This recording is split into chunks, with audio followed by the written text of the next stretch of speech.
give a warm Austin Friars welcome to Liv Palmer. Right, so just to start, may I ask, does anyone in this room have dyslexia? And if so, could you please put your hands up? Nice and high.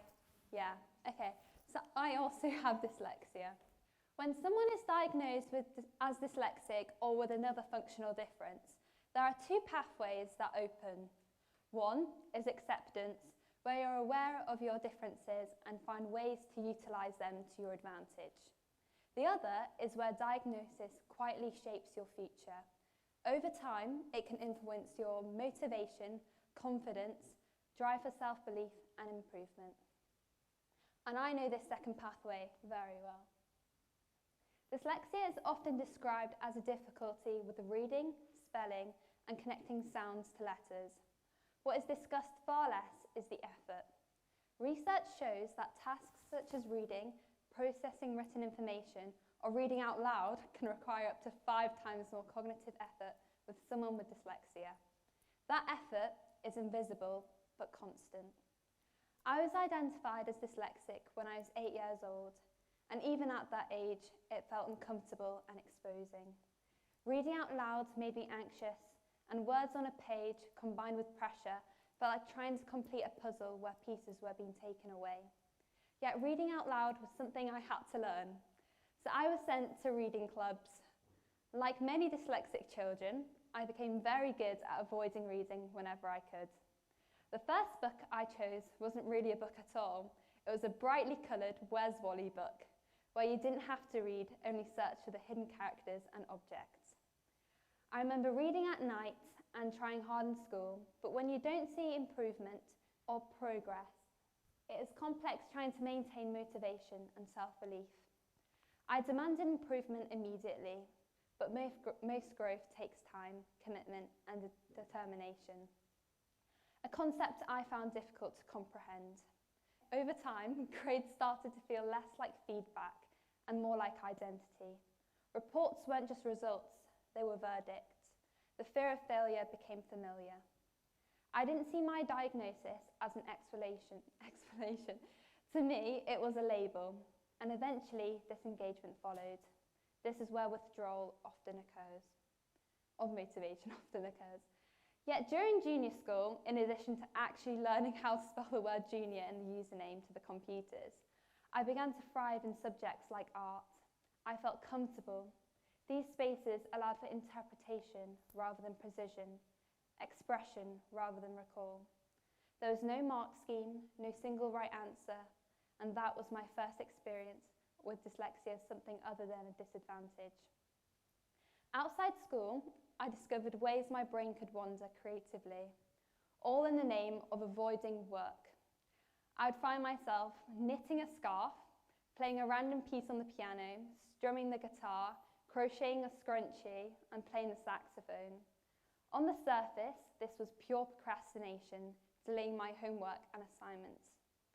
But it was also productive. My hands were moving, my brain was exploring, and my mind was processing ideas in ways textbooks could never capture. For me, procrastination and productivity weren't opposites, they were partners.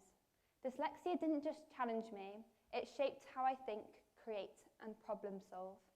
And even this TED Talk is an example. I rewrote this on Tuesday, just 2 days before presenting.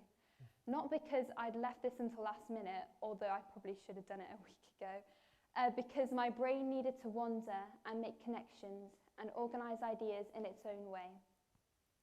Throughout school, I used dyslexia as an excuse for my poor grades. I modelled it to block any opportunity of improvement, and psychologists call this external locus of control, the belief that outcomes, successes, and failures are determined by outside forces.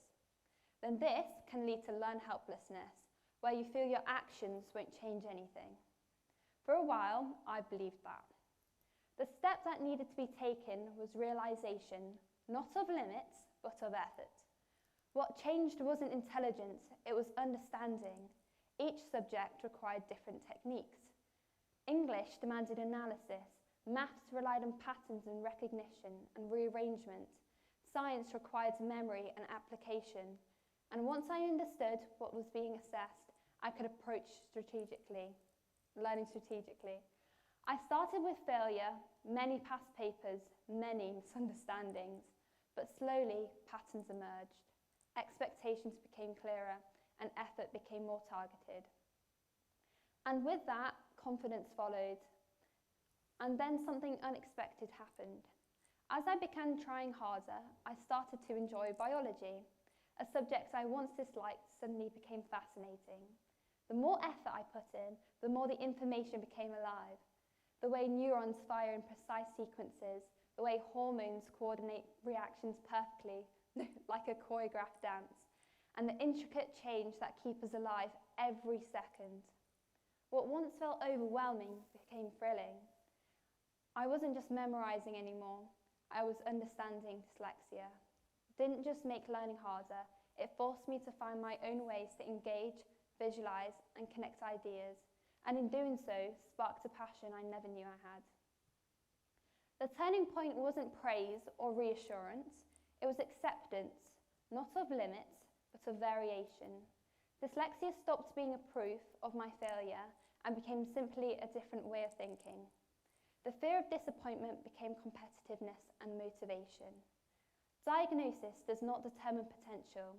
Understanding how we think and allowing for alternative routes to success does.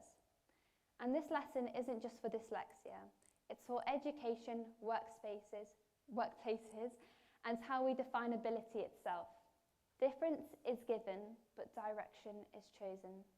Sometimes that direction may involve knitting a scarf, playing the piano, or getting lost in the wonder of the human body. Sometimes it's failing, learning, and trying again. Sometimes it's rewriting your TED Talk 2 days before your presentation. But what matters is the choice to engage, create, and explore in school, life, and in yourself. Thank you.